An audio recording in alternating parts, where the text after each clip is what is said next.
पूर्णिमा की वो रूह कंपा देने वाली रात। गर्मियों के मौसम में भी गांव विशालपुर कोहरे में डूबा हुआ था। वहीं गांव की चौपाल पर कुछ लोग बैठकर बातें की कर रहे होते हैं, लेकिन उनकी आंखों में कहीं गहरा डर छुपा होता है। भाई लोग, मैं तो अपनी बीवी के साथ अक्षय कुमार की नई मूवी देखकर आया हूँ। मजा ही आ गया। क्या मूवी है? अरे रामू, मूवी छोड़, आग की आंच धीमी पड़ रही है। इसमें सूखी लकड़ियां डाल, अगर आग बुझ गई तो अनर्थ हो जाएगा। काका, जितनी सूखी लकड़ी थी सब जल चुकी है अब, और सूखी लकड़ी नहीं बची। मुझे तो लगता है इस बार की ठंड कुछ अलग है।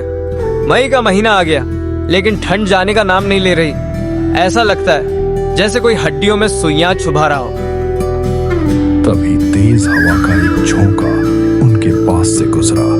ऐसा लगा जैसे कोई उनके पास ठंडी सांस ले रहा हो। सबने इधर उधर देखा, लेकिन चारों तरफ घना अंधेरा था।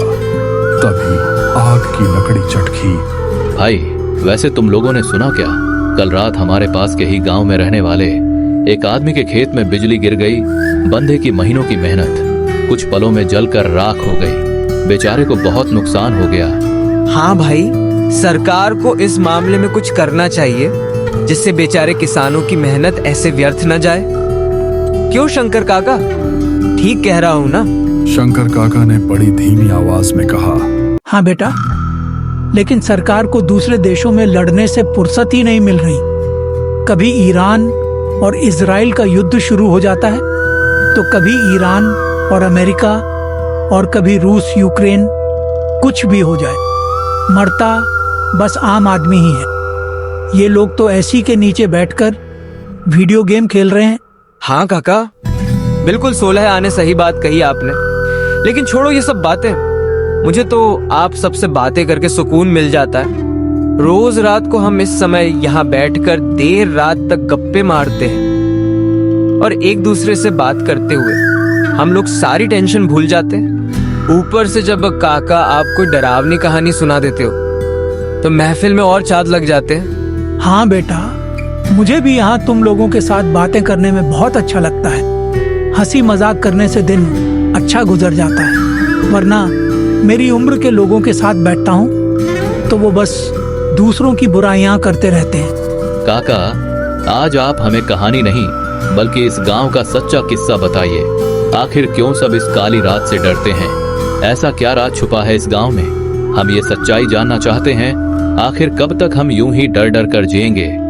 रामू बड़ा ही गंभीर होकर शंकर काका से ये बात पूछता है। बेटा, हर रात अपने साथ कई राज छुपा कर रखती है, और इंसान के हर पापों का हिसाब भी रखती है।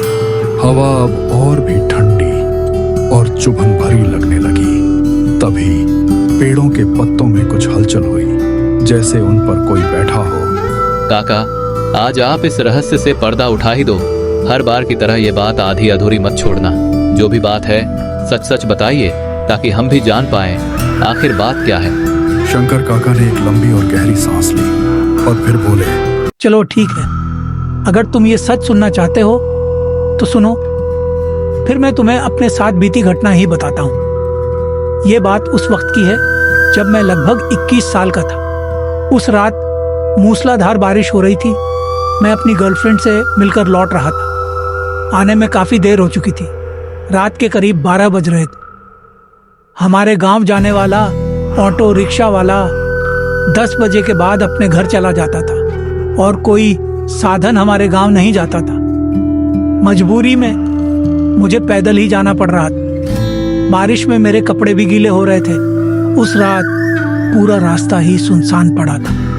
ना कोई इंसान, ना कोई जंगली जानवरों की आवाज, बस बारिश की बूंदों के जमीन पर गिरने की आवाज आ रही थी।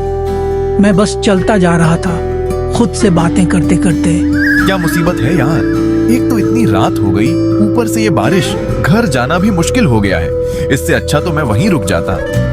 थोड़ा आगे जाने के बाद मुझे रास्ते के किनारे एक औरत दिखाई दी। मैं उसके करीब गया। वो औरत बेहद खूबसूरत थी, पर मैं हैरान था। इतनी बारिश में इस सुनसान रास्ते पर वो अकेली खड़ी क्या कर रही है? मैंने हिम्मत करके उससे पूछा, क्योंकि उससे बात करने के लिए मेरे अंदर कॉन्फिडेंस ही नहीं आ रहा था। एक्सक्यूज मी मैडम, आप कौन हैं और इस सुनसान रास्ते पर अकेली खड़ी क्या कर रही हैं? क्या मैं आपकी कोई मदद कर सकता हूँ? मेरा नाम तनीषा है और मेरा घर पास में ही है। मैं शहर गई थी घर का कुछ सामान लाने के लिए। सामान तो मिला नहीं, लेकिन रास्ते में बारिश शुरू हो गई। लेकिन आप इस वक्त कहाँ जा रहे हैं? मैं अपने गांव विशालपुर जा रहा हूँ। मुझे भी आपकी तरह बारिश ने घेर लिया। हमारे गांव में 10 बजे के बाद कोई वाहन नहीं जाता, इसलिए मैं पैदल ही जा रहा हूँ। विशालपुर गांव तो अभी काफी दूर है और इतनी बारिश में आप इस वक्त कहाँ जाएंगे? आप मेरे साथ चलिए, मेरा घर यहीं पास में ही है। बारिश रुकते ही आप विशालपुर गांव चले जाना। वैसे भी रात काफी हो गई है। जी शुक्रिया, लेकिन इससे आपको कोई तकलीफ तो नहीं होगी? नहीं, इसमें तकलीफ की क्या बात है? वैसे भी मेरे हस्बैंड और बच्चे दुबई में रहते हैं, यहाँ मैं अकेली रहती हूँ। उसकी बातें सुनकर मैं उसके साथ चल पड़ा। हम दोनों जंगल के रास्ते से उसके घर की तरफ जाने लगे। बारिश रुकने का नाम नहीं ले रही थी। अचानक दूर कहीं कुत्तों के रोने की आवाज आने लगी, जैसे उन्होंने भी कुछ ऐसा देख लिया हो जिसे वो देखना नहीं चाहते थे। थोड़ा आगे जाने के बाद हम लोग उसके घर के पास पहुंच गए। लो, आ गया मेरा घर, चलो अंदर चलते हैं। उसका घर काफी बड़ा और अच्छा लग रहा था, लेकिन मैं बिना कुछ बोले उसके साथ घर के अंदर चला गया।